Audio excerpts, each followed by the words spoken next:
Assalamualaikum warahmatullahi wabarakatuh. Di sini kami akan menjelaskan tentang makalah perkembangan normatif dan non-normatif anak usia dini, mata kuliah permasalahan anak usia dini, dosen pengampu Dr. Sulistiana SPD MPD oleh kelompok 1 yang beranggotakan Fatima, saya sebagai moderator, Risma Angelia, Rizka Amelia Sari, Suci Wulandari. Baik, kita masuk ke dalam pembahasan yang pertama yaitu pengertian perkembangan anak yang bersifat normatif dan non-normatif. Menurut jurnal pendidikan yang ditulis oleh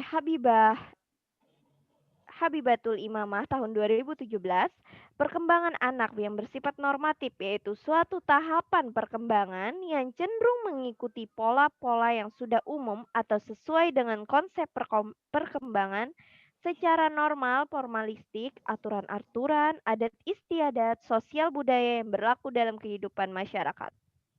Selanjutnya, prinsip non-normatif. Apa sih itu? Yaitu suatu perkembangan individu yang tidak mampu mengikuti asas-asas norma tersebut yang disebabkan oleh faktor-faktor status seperti sosial ekonomi, kemiskinan, ataupun kesehatan, adat istiadat, dan sebagainya. Sehingga terjadilah penyimpangan dari norma-norma tersebut. Kita masuk kepada hakikat perkembangan anak yang bersifat non-normatif dan non-normatif. Dalam jurnal pendidikan anak usia dini yang ditulis oleh Saifuddin Zuhri tahun 2017, penggunaan pendekatan perkembangan untuk melihat kelainan atau non-normatif yang diderita oleh anak sebenarnya berlandaskan pada 4 tema dasar atau 4 prinsip. Prinsip pertama yaitu kelainan muncul hanya pada individu yang mengalami perkembangan. Maksudnya di sini, perkembangan di sini diartikan sebagai cara kita mengetahui asal-usul, gejala, dan penyebab dari kelainan perilaku.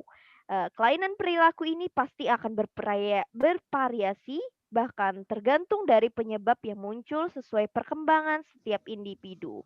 Selanjutnya akan dijelaskan oleh Risma Angelia pada prinsip kedua. Lalu yang kedua, ada kelainan perkembangan atau psikopatologi harus dipandang dalam kaitannya dengan perkembangan yang normal, tugas-tugas perkembangan utama, dan perubahan-perubahan yang muncul sepanjang rentang kehidupan. Dapat kita ambil contoh di dalam kehidupan sehari-hari, tidak dapat dipungkiri bahwa setiap individu itu memiliki masalah pada waktu tertentu. Nah, dalam periode kehidupan mereka, namun tingkatannya itu masih dapat dikatakan normal bila masih muncul pada anak usia 2 tahun. Namun bila remaja masih melakukan hal tersebut, bukan lagi termasuk dalam kategori normal. Lalu yang ketiga, tanda-tanda awal dari perilaku kelainan harus dipelajari secara serius. Nah, meskipun definisi kelainan perkembangan psikopatologi ini tidak terlalu jelas atau belum terlalu stabil pada anak usia muda dibandingkan dengan orang dewasa, namun perilaku dan ternyata berhubungan dengan masalah serta yang muncul kemudian hari. Misalnya, anak yang tidak patuh dan ditolak oleh teman-temannya pada saat di TK itu sebenarnya perilaku anak ini merupakan peringatan awal dari terbentuknya perilaku lain yang lebih berat lagi, yaitu perilaku antisosial. Lalu yang ketiga, ada beragam patokan atau fakta atau karakteristik yang menjadi perkembangan baik yang normal maupun berkelainan. Faktor yang beragam tersebut sebagai sifat genetik dan sebagiannya lagi karena lingkungannya atau pengalamannya. Bahkan kedua hal tersebut saling berinteraksi dan kemungkinan anak itu mengalami perubahan dari kondisi normal menjadi kelainan atau sebaliknya. Next.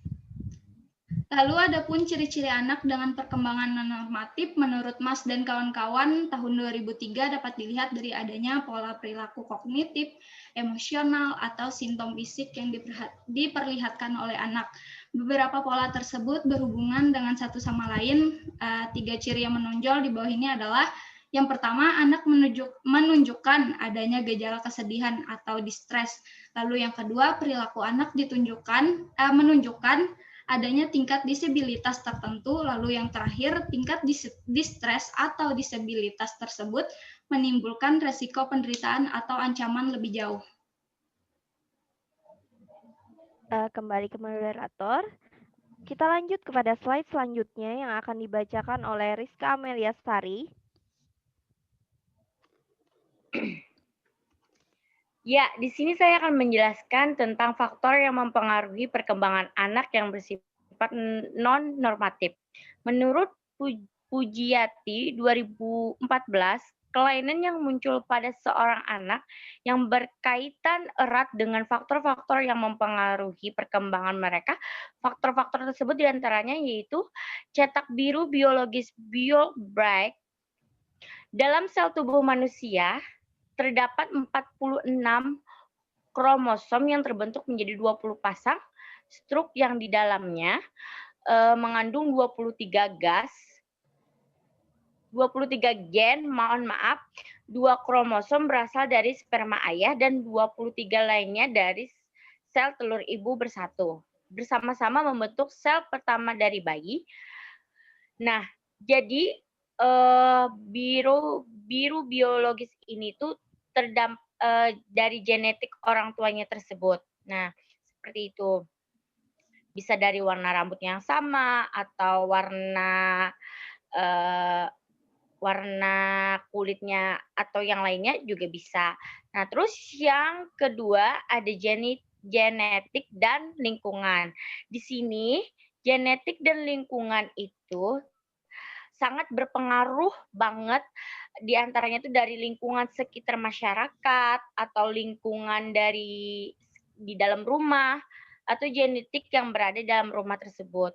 Nah, yang paling terpengaruh itu ialah peranan sifat-sifat serta asal-usul inteligensi, perbedaan muncul dalam kaitan mana yang pada awalnya dipengaruhi oleh prinsip faktor bawaan yang secara dipengaruhi oleh lingkungan sosial. Nah, berarti kan yang lebih dominan itu, yang lebih sangat mempengaruhi itu ialah genetik dan lingkungan tersebut. Nah, di sini ada perbedaan gender dan inteligensi. Perbedaan gender tersebut sering kita dengar bahwa laki-laki lebih rapuh dibandingkan perempuan. 1.200 laki-laki dipersiapkan untuk setiap kemungkinan 100 kelahiran perempuan, namun karena embrio laki-laki lebih lembut, halus, dan memiliki kemungkinan lebih besar untuk gugur. Nah, maka saat bayi dilahirkan perbedaan berkurang menjadi 106 laki-laki lahir untuk setiap kelahiran 100 bayi perempuan.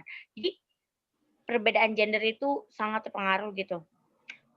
Terus yang kedua tadi inteligensi.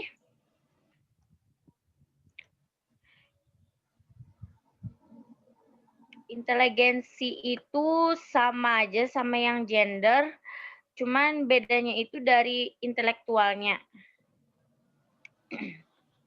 Terus yang C, konteks sosial itu dari keluarga, terus dari status sosial ekonomi dan fungsi keluarganya, terus dari angka kemiskinan, dari perbedaan budaya. Nah, dari situ sangat berpengaruh terhadap perkembangan anak yang bersifat non-normatif tadi. Kalau dari konteks sosial itu dari lingkungan, kalau dari keluarganya tuh kebanyakan kadang-kadang mereka tuh sibuk sendiri gitu. Kadang-kadang mereka juga tidak memperhatikan lah apa yang anak mau gitu. Anggapannya asumsinya. Nah, seperti itu. Terus ada juga yang langsung dan tidak langsung. Seperti itu. Sudah. Baik, untuk faktor yang mempengaruhi perkembangan anak usia dini tadi sudah jelas ya. Ada 3 faktor yang mempengaruhi cetak biru, genetik dan lingkungan, serta kontak sosial. Kita masuk kepada slide selanjutnya yang akan dibacakan dan dijelaskan oleh Suci Wulandari. Dipersilakan.